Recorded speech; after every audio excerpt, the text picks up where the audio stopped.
Hola amigos del YouTube, hoy les vengo con un especial de creepypastas, espero que les gusten. Mi hijo me inquieta. Estoy preocupado por la conducta de mi hijo. Más que preocupado, estoy aterrorizado para este punto. Lo que ha estado haciendo no es normal, no es sano. Me demuestra que algo anda mal. Al principio, solo venía y se quedaba frente al marco de la puerta. Lo hacía de noche, justo antes de que me dispusiera a dormir. Me daba la vuelta para apagar la lámpara, y él estaba parado ahí, en el pasillo. Solía tratar de hablar. Ya no lo hago. Nunca me contestaba. Solo observaba. Hace un par de días, se graduó de esperar en el pasillo y pasó a sentarse en la cama. Aún no me habla. Le he preguntado qué quiere. Le he preguntado qué es lo que tanto necesita. Nunca ha sido propio de él ser tan callado. Usualmente, viene cuando mi esposa acaba de dormirse. Esa es la parte que me inquieta. Ella siempre se duerme antes que yo, y él nunca ha venido cuando ella está despierta. Pero claro, ella no tuvo nada que ver en esto. Si algo no cambia pronto, no sé lo que haré. Comienzo a pensar que él ha descubierto que fui yo quien lo mató. Creepypasta: el episodio perdido de Zoey 101. Bueno, no estoy seguro que sea un creepypasta, pero el episodio perdió sí es, espero y lo disfruten. Mi hermana menor estaba viendo la tele en el canal Nickelodeon y estaban pasando uno de sus programas favoritos, acabó y empezó otro Zoey 101. Mis padres y el amigo de papá estaban en la sala hablando cuando este último escuchó el intro del programa. Él se quedó en silencio un minuto, se levantó de golpe y corrió hacia la sala rápidamente, tomó el control remoto y apagó la tele. Mis padres lo siguieron. Después de ver lo que hizo mi padre, le arrebató el control y le dijo: "Papá, ¿qué rayos haces?". "Amigo, lo lamento pero no puedo escuchar esa música otra vez, papá". "¿De qué hablas?". "Amigo". Suspiro: "Te lo diré, pero promete que no se lo dirás a nadie, papá". "Lo prometo, amigo. ¿Hay algún lugar donde podamos hablar en privado?". "Papá". "Sí, claro". Mi padre llevó a su amigo a la habitación donde duermen mis padres, mi madre lo siguió detrás y luego yo. Cerraron la puerta y me quedé afuera, no podía oír muy bien, entonces fui al ático y subí la escalera que da a varios ductos de aire. Después de tanto buscar el ducto correcto, hallé el del cuarto de mis padres. Tras una rejilla vi y escuché todo. El amigo de mi padre empezó a contarles del por qué actuó tan raro. Dijo que había sido la razón de que lo despidieran de su empleo como conserje en Nickelodeon. Él limpiaba todo el lugar desde el estudio de grabación, pasando por locaciones hasta dar con las bodegas. Un día en una de las limpiezas hacía su último repaso a las bodegas. Mientras barría el piso, por accidente golpeó un estante de metal. Él mismo se bamboleó dejando caer una caja de cartón del otro lado. Él se asustó un poco al oír el sordo caer de la caja. Fue rápidamente del otro lado para ver lo que había provocado. Cuando llegó al lugar, la caja yacía en el suelo. Era una de esas cajas medianas en donde el estudio guardaba las emisiones de programas ya cancelados, pasados, o recientemente puestos al aire. Lo raro de la caja era que estaba vacía a excepción de un CD con una carátula blanca que tenía escrito con marcador negro: Zoey 101.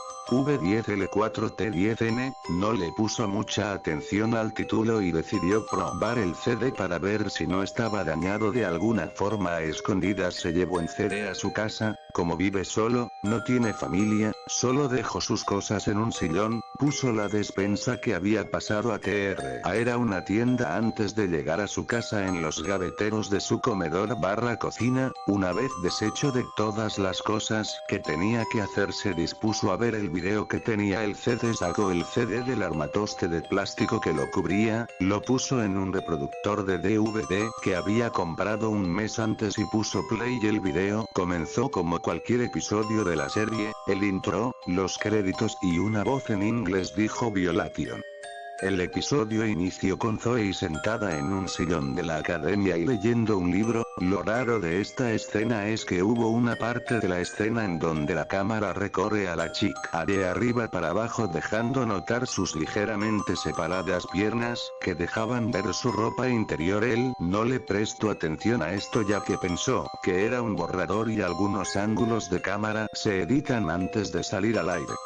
La escena siguió, ella cambió la página y sus piernas seguían ligeramente separadas. Un momento después aparece un chico que no había aparecido antes en la serie, y se sentó justo enfrente de ella. Ella no se fijó hasta que él le dijo: "Lindas panties". Zoe vio al chico, se sonrojó, cruzó las piernas y le dijo: "Basta James", y le sonrió. Después de esto hubo un extraño silencio, iniciaron una especie de conversación y ambos se veían enojados. El amigo de papá no le puso mucha atención a la misma puesto que parecía una discusión entre novios bastante real. Pasaron unos 6 minutos hablando de lo mismo hasta que James se paró y dijo: "I can't more", y su fue Zoe y se cruzó de brazos y se dejó caer de nuevo en el sillón. Cambio de escena, están Chase y Logan discutiendo sobre un videojuego ficticio y Michael está en la PC. Un momento después, llegan Lola y Quinn preguntándoles a ellos si habían visto a Zoe y Chase dijo: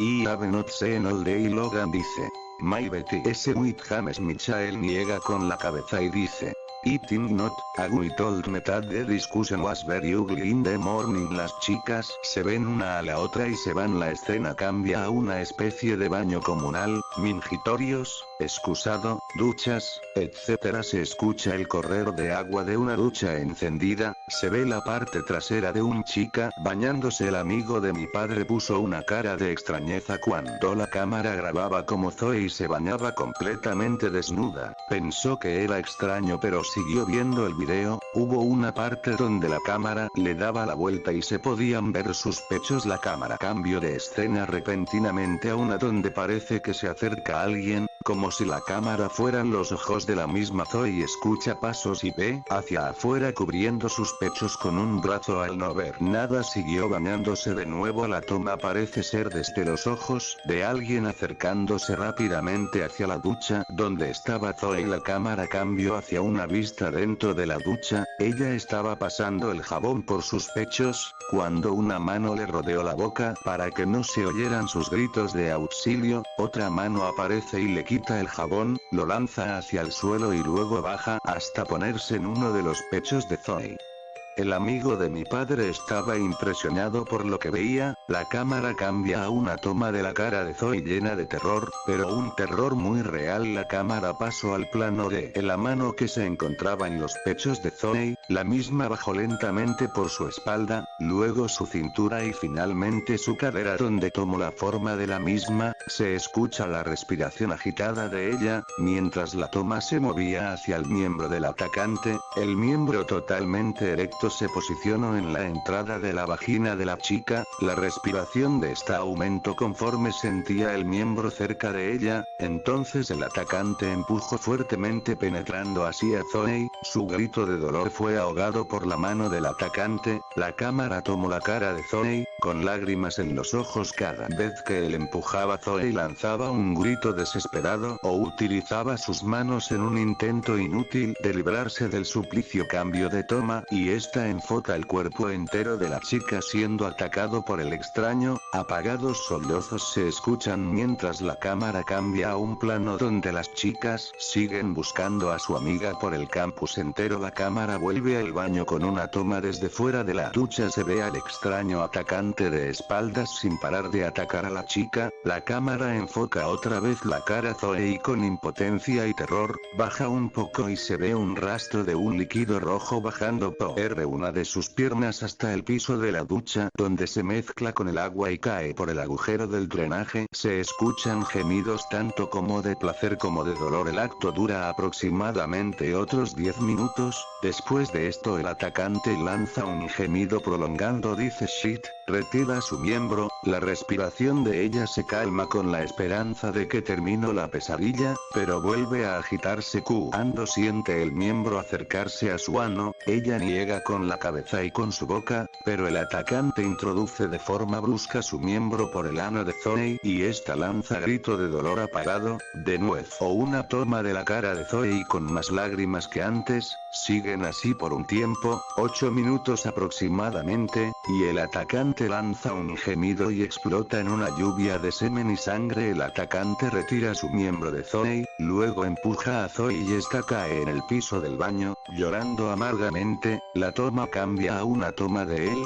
cuando el amigo de papá ve hacia el atacante nota que es James, el chico que estaba con ella al inicio del capítulo, se lo ve desnudo y dice: "You took it to old no, stupid girl", luego le escupe y se va. La toma cambia a un plano de Zoe llorando tirada en el suelo del baño colocando sus rodillas en su pecho y rodeándolas con sus brazos. Levanta la mirada y ve el jabón, se levanta, toma el jabón y empieza a lavarse con el mismo por todos lados, llorando y maldiciendo. Sale del baño desnuda, mojada, aterrada y todo lo que puedan imaginar. Toma una bata y se la pone. La cámara cambia a las chicas que siguen buscando, en eso aparece Zoe por detrás de ellas, y estas le preguntan: "Lola, where have you been?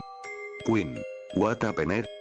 Zoe con la mirada perdida, y sin ver a ninguna dice: "Zoe, I don't want to talk", entra a su habitación y cierra la puerta. Sus amigas se ven una a la otra y el episodio termina. Los créditos finales pasan como siempre pero con música de fondo más lenta y triste que el intro. El amigo de mi padre no pudo dormir por todo lo que había visto, fue horrible. Al día siguiente él llegó a la oficina de su jefe y le pidió una explicación sobre lo que había visto. El hombre puso el video de nuevo en la oficina del jefe, sin mediar palabra alguna hizo un gesto y uno de los guardias de seguridad cerró la puerta. El jefe le preguntó dónde lo había encontrado. El amigo de papá respondió que por accidente en una de las bodegas. Antes de que el jefe le dijera algo él alzó la voz diciendo: "Deme una explicación o enviaré este CD a la policía". El jefe lo vio con enojo, le dio un golpe seco en la cara, lo tumbó y le dijo: "Jefe, idiot, this is the only copy of that chapter, and now I have it", y luego chasqueó los dedos. Un hombre entró con un sobre y el jefe le dio el CD, lo metió en el sobre y se retiró. El jefe regresa hacia el amigo de mi padre y le dijo: "Jefe, no get out, you're fired. Ando not you dare talk to Johnny about this". El jefe lo sacó literalmente a patadas y no regresó más allí. El episodio perdido del mundo de Beakman. El mundo de Beakman desapareció en su mejor momento, cuando ya había conquistado varios reconocimientos internacionales como uno de los mejores programas educativos. Pocas personas se enteraron del conflicto entre Paul Zaloom, Beakman, y Mark Riggs, Lester, en la grabación del antepenúltimo programa, suceso enfermizo que a continuación voy a corroborar. Yo fui uno de estos testigos. Era el director de edición, y lo que voy a contar aquí es un suceso tal que es mejor sacarlo de una buena vez de mi sistema. ¿Por qué? Pues, ¿fue cancelado el mundo de Beakman tras 4 temporadas brillantes? La respuesta está en la rata. Recordemos que uno de los chistes frecuentes del programa giraba en torno a la identidad de la rata Lester. La rata parecía desdoblarse en ocasiones, pues no siempre era tratado como un animal sino lo que en verdad era: un hombre metido en la botarga de un ratón gordo y sucio. Cuando esto pasaba, Beakman increpaba a su patiño por comportarse subhumanamente. El chiste continuaba cuando Lester se enojaba por la sola presunción de ser un personaje y no una rata parlante. Estas bromas no surgieron de los escritores, sino que primero sucedieron en el plató y luego los productores las insertaron en el show por su comicidad. En retrospectiva puedo ver que ese primer chascarrillo era el síntoma inicial de lo que vendría después. Todos en la producción sabíamos que Mark Riggs, a raíz de su divorcio, deudas con el fisco y la noticia de su reciente enfermedad, había estado en constante depresión durante la filmación de la última temporada de El mundo de Beakman. Durante esta época se comportaba errático, llegaba tarde y malhumorado. Pero este semblante cambiaba cuando se ponía la botarga. Con el paso de los días le fue cada vez más difícil salir y entrar de su personaje. Lo que comenzó con una serie de bromas tras la filmación se convirtió en una obsesión durante los meses finales de actividad en el set. Los actores llegaron a desear pronto la culminación de la temporada para evitar la locura en la que se iba hundiendo el actor, quien llegó a creerse convertido en cuerpo y alma en una rata. A sus espaldas, varios miembros del staff dejamos de llamarlo Mark Riggs o incluso Lester para referirnos a él simplemente como la rata. Recuerdo también que un chistosito propuso Mark Rats. Las travesuras de la rata comenzaron con olfateos cómicos en los hombros de los trabajadores o en la insistencia de que tenía mucha hambre, por lo que hurgaba en los refrigeradores, baños y documentos tanto de sus coestrellas como del personal de intendencia. Hasta ahí no tuvimos problemas con sus ocurrencias, pero se volvió molesto y bizarro cuando supimos que lamía con fruición los platos sucios y los restos de comida que quedaban alrededor de las mesas e incluso, como yo mismo vi, en el bote de basura. Sabíamos que buscaba comida como su personaje, pero no imaginábamos que al terminar la grabación del capítulo 56 tendríamos que llevarlo a revisión médica porque la basura le había causado una severa infección que nos hizo creer que estaba ebrio o drogado. Luego empezaron las bromas pesadas al estilo Lester. Se limpiaba la nariz en la ropa de los trabajadores o rompía porque sí la utilería de laboratorio del programa. En el culmen de su comportamiento errático tuvo un accidente cuando defecó involuntariamente con el disfraz puesto. Poco tiempo después dejó de usar los zapatos de botarga a pesar de la intranquilidad que generaba ver cómo terminaba la jornada con las plantas impregnadas de colillas, migajas y polvo. Los productores toleraban estas ocurrencias porque no vivían el día a día en el set, y porque no se podían deshacer del actor por varias razones. Era el personaje más popular y no podía reemplazarse como sí sucedió con las asistentes de Beckman. Aunado a esto, no podía ignorarse que era un hombre de la tercera edad que estaba dando sus últimos años al servicio de la televisión, y las recientes desgracias que había sufrido el actor imposibilitaban su despido. Más bien, nadie se atrevía a agitar más a la rata. Pero el staff más afectado, los jalacables, iluminadores y los encargados de otros oficios menores, estaba harto. Por eso darle un correctivo con la intención de vengar las estupideces que habían sufrido a manos de la rata, pero también para exorcizar al personaje de la persona. No sería sino hasta la grabación que se hizo para el penúltimo programa, que nos dieron cuenta de la atención profesional que necesitaba Mark Riggs. Los empleados planearon un rodaje con ayuda del mismísimo Paul Zaloom, algunos de los escritores y camarógrafos de medio pelo.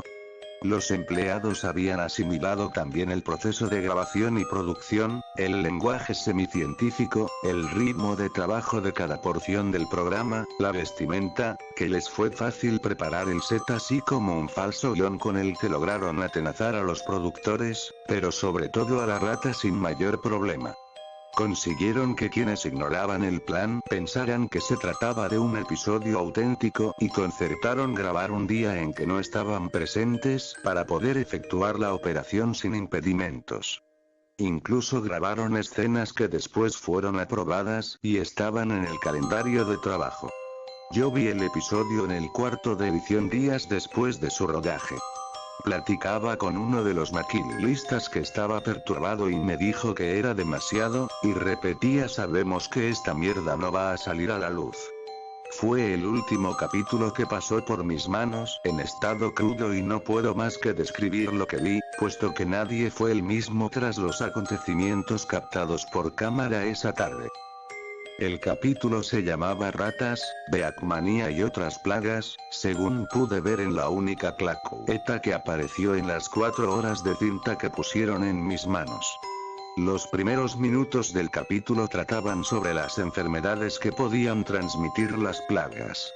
Este empezaba a desarrollarse cuando, según el guión, Lester le preguntaba a Beckman si le parecían justos los experimentos sobre ratas de laboratorio. Acompáñame, Lester, te mostraré algo que te hará comprender de una vez, cabeza de roedor, decía Beakman mientras le daba un golpecillo en la panza gris. Entonces Beakman revelaba una jaula grande llena de ratas de alcantarilla, algunas blancas, otras de una especie mayor. La reja tenía un pequeño letrero que decía peste del mundo. Continuaba así el científico de la bata fosforescente. Mira, Lester, las ratas se reproducen rápido, suelen ser pequeñas y no necesitan mucho para vivir. Por eso las usamos en experimentos, porque nadie notará la ausencia de una rata en este mundo, donde ellas recorren nuestras cloacas y casas, incluso nuestros estudios de grabación. La cámara 4 enfocaba la cara de un Lester visiblemente irritado por el discurso anti-roedor que Beakman profería durante casi 5 minutos. Y entonces sucedió. Basta Beakman, deja de molestarnos con tus tonterías. Gritó de pronto la rata, saliéndose del guión. Nadie supo cómo reaccionar, según me contaron, todos se quedaron pasmados viendo a Lester mientras esperaban a alguien se hiciera cargo. Las cámaras seguían filmando. A continuación la rata se introdujo a la jaula.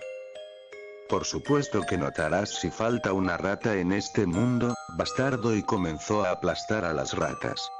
Algunos de los animalillos trataron de defenderse y mordían los pies de su asesino, otras trataban de correr y escalar la jaula. Los realizadores quedaron paralizados ante la visión de una rata gigante que buscaba cómo aplastar alimañas. ¿Lo ves, Beakman? Claro que se nota si falta una, ¿no lo ves, jodido Beakman? La rata aplastaba como si los roedores fueran sobres de catsup. Muchos me dijeron que el chillido de los animales persistió hasta mucho después de terminada la matanza. En ese capítulo se puede ver claramente cómo Rich no usó sus zapatos en el set, porque la última toma, antes de cortar a negro el mundo de Beakman para siempre, muestra un primer cuadro de los dedos de sus pies, enrojecidos y marinados por nervios, músculos, y alguna que otra extremidad sobrante. Yo no puedo olvidar una imagen en particular. Un patita cercenada, atollada el meñique. Mark Rata no volvió al día siguiente. Sobra decir que ese capítulo fue cancelado y el programa no realizó la grabación de los últimos 2 episodios, dándole un final precipitado a la serie televisiva, puesto que ya nadie podía soportar el clima enrarecido de ese rodaje apócrifo. Tal vez lo mejor hubiera sido continuar con esa fantasía científica, y no haber molestado a la rata. Futurama. No es lo suficientemente largo. Hasta hace poco, se pensaba que Matt Groening se había recuperado totalmente de lo que sea que lo hiciera actuar tan extraño durante el incidente de la muerte de Bart, y que esto después también había afectado su vida normal.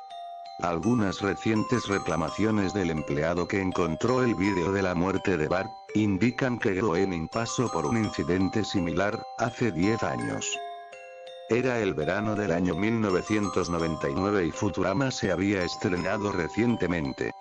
Matt estaba trabajando para los 2 shows y estaba empezando a mostrar señales de estrés, y en eso, anuncia que iba a trabajar en un episodio que iba a ser 100% escrito por él.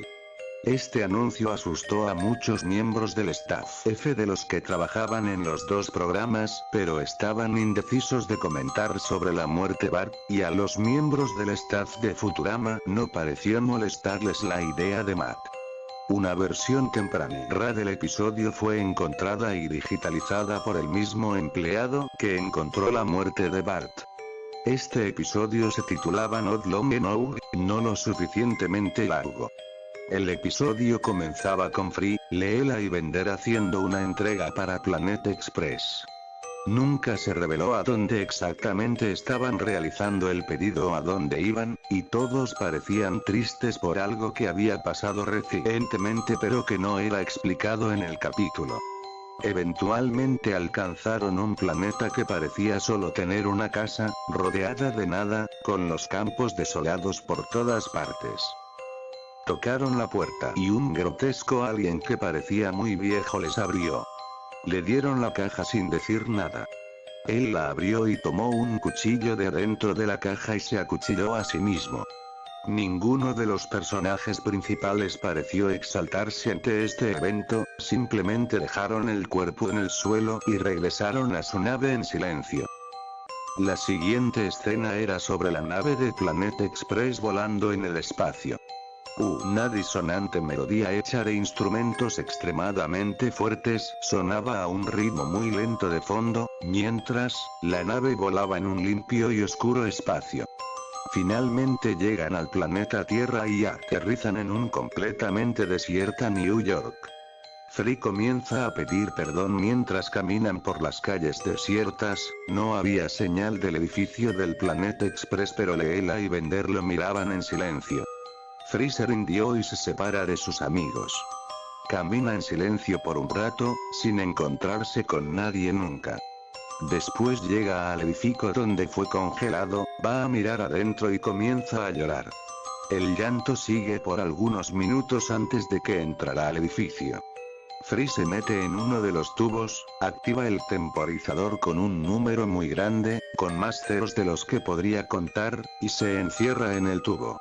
La escena se difumina y cuando reaparece la vista está puesta totalmente sobre Free.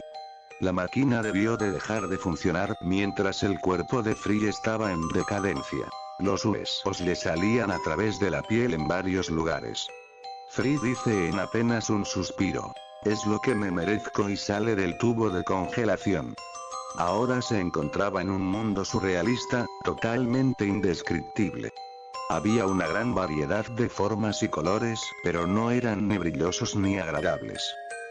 Eran más como los colores que ves cuando cierras tus ojos muy fuerte y los abres para ver las lucecitas. Free empieza a caminar, el vacío surrealista en el que iba parecía seguir y seguir. Siguió caminando por algunos minutos. Los colores seguían con formas que podías imaginar, pero ninguna de ellas era agradable. Después de esta larga caminata, Free encontró una foto en el suelo. Estaba completamente fuera de lugar con el nuevo medio. Parecía algo dibujado en el estilo normal de Futurama. Era una foto de él mismo, con Leela y Bender. Free la miró por algunos segundos y empezó a llorar otra vez. La foto entonces se convirtió en polvo y Free siguió caminando. La vista se aleja hasta que Free se deja de ver y todos los colores se mezclan entre sí hasta que se vuelve la pantalla de un negro sólido. La vista se sigue alejando y vemos que el negro era tan solo un pequeño fragmento de la pupila del ojo de Free. Su cuerpo congelado se había caído del tubo de congelación y estaba ahí tirado, abandonado en la habitación. Estaba dibujado de la misma manera hiperrealista en la que estaba dibujado el cadáver de Bart, del episodio de la muerte de Bart. Bender y Leela entran en la habitación. Miraron lo que Free se había hecho por unos instantes y después Leela dice: "Obtuvo lo que se merecía". Después miró su reloj y dice: "Parece que nos tenemos que ir a entregar el siguiente pedido". Sacó un cuchillo de su bolso, lo puso en una caja y se fueron caminando hacia la nave. Espero que les hayan gustado las creepypastas. Hasta la próxima. Adiós.